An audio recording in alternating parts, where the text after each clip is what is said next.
Hello, good morning everyone. कल की class में हम लोगों ने पढ़ा था थॉर्नडाइक के नियम के बारे में हम पढ़ रहे थे, जो कि आपकी एक लर्निंग की थ्योरी है थॉर्नडाइक। इसके बारे में मैंने आपको थोड़ा सा बताया था कि ट्रायल एंड एरर थ्योरी इसको बोला जाता है, कनेक्शनिज्म थ्योरी बोला जाता है। इसके अलावा मैंने इसके अंदर 8 लॉज की बात की थी। 3 को कल मैं थोड़ा सा एक्सप्लेन कर दिया था, लेकिन कुछ वीडियो में प्रॉब्लम होगी, दैट्स वाई मैं इसको आगे कंटिन्यू नहीं कर पाई। इसके अंदर जो हमारे 3 प्राइमरी लॉज होते हैं वो होते हैं law of readiness, law of practice and law of effect. इसको आपको ने एक सीक्वेंस में याद करना है। लॉ ऑफ रेडीनेस का मतलब है तत्परता का नियम। आप जब तक किसी भी कार्य को करने के लिए तत्पर नहीं होंगे तब तक आप नहीं सीख सकते। लॉ ऑफ प्रैक्टिस का मतलब होता है जब आप किसी कार्य को करने के लिए तैयार हो गए हैं, रेडी हो गए हैं, तो हम बार बार उस चीज़ का अभ्यास करते हैं और हम उस काम को सीख जाते हैं। That is law of effect. उसका प्रभाव क्या होगा कि हमें वो काम सीख जाते हैं और हमारी लर्निंग हो जाती है। इसके बाद आपके 5 सेकेंडरी लॉज आते हैं, 5 द्वितीयक नियम आते हैं, जिनका हम कभी कभी इनका भी बहुत एक्सट्रीम लेवल पे यूज़ करते हैं, बट दैट इज़ हमारे प्राइमरी, जो कि हमारी सीखने के लिए ज़्यादा इंपॉर्टेंट होते हैं। और वो 5 सेकेंडरी कौन सी हैं, इसकी सीक्वेंस को हम लोग चेंज कर सकते हैं। सबसे पहला आता है मल्टीपल रिस्पॉन्सेज। किसी भी काम को सीखने के लिए हम कई तरह की क्रियाओं का यूज़ करते हैं, कई तरह की अनुक्रियाएं करते हैं। हम सोचते हैं चलो इस तरीके से सम नहीं निकल रहा तो हम दूसरे तरीके से निकाल के देखते हैं, तो हम मल्टीपल रिस्पॉन्सेज करते हैं, अनुक्रियाएं करते हैं। सेकेंड होता है एटीट्यूड। कई बार हम लोग अपना एक माइंड सेट कर लेते हैं कि इस प्रॉब्लम का, ये एक ऐसा नियम होता है जिसके अंदर हम अपना माइंड सेट कर लेते हैं, मेंटल सेटअप कर लेते हैं कि इस प्रॉब्लम का सोल्यूशन इसी तरीके से होगा और हम उसी से लर्निंग करते हैं। नेक्स्ट आता है प्रोपोटेंसी ऑफ एलिमेंट।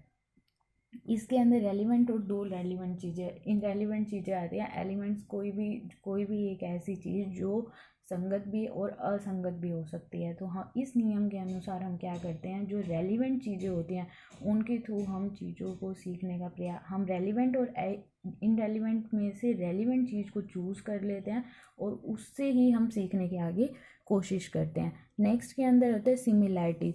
किन्हीं दो चीज़ों में समानता को देखकर हम लोग सीख लेते हैं। मान लीजिए कि आपको बचपन में सिखाया गया था 1 + 1 = 2, और यही चीज़ जब आप बड़े होकर कोई चीज़, अगर आपको कोई एक टॉफ़ी देता है तो एक के बाद दूसरी दोबारा दे देता है, तो हम लोग इस चीज़ को समझ जाते हैं 1 + 1 = 2।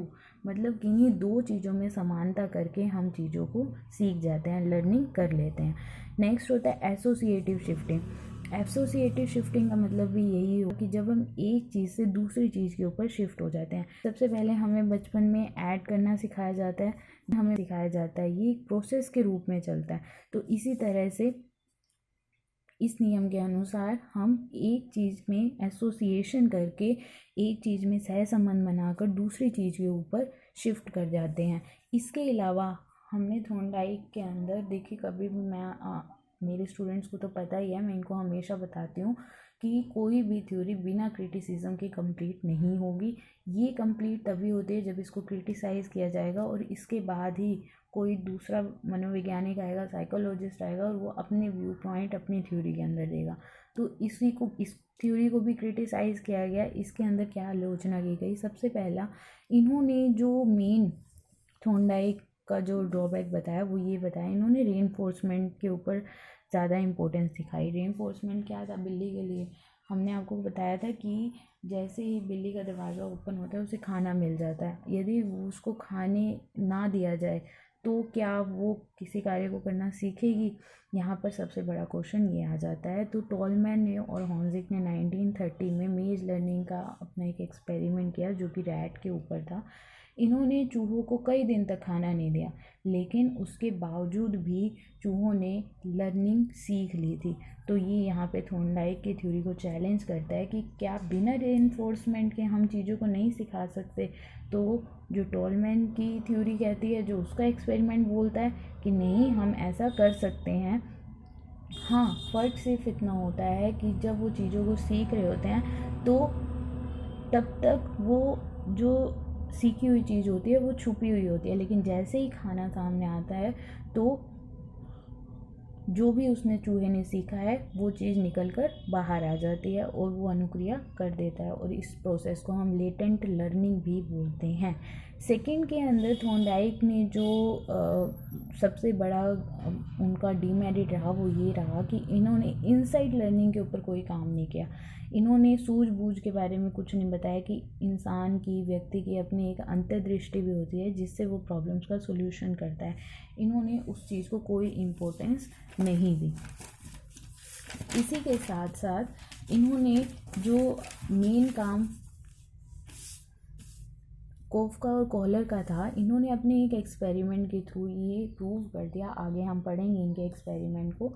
और इन्होंने अपने एक्सपेरिमेंट में इनसाइड थ्योरी के नाम से है इनका जो थ्योरी है, कोफका और कॉलर की, चिंपैंजी के ऊपर काम किया। और चिंपैंजी को इन्होंने एक बंद करके कमरे में रख दिया था और वहाँ पर जो उन्होंने खाना लिया वो अपनी सूझबूझ से लिया। तो यहाँ पर थॉर्नडाइक की जो थ्योरी है उसको क्रिटिसाइज़ किया गया। इसी से आपकी जो थॉर्नडाइक की थ्योरी है ख़त्म हो जाती है और कल हम इनसाइड थ्योरी के बारे में ट्रीट करेंगे।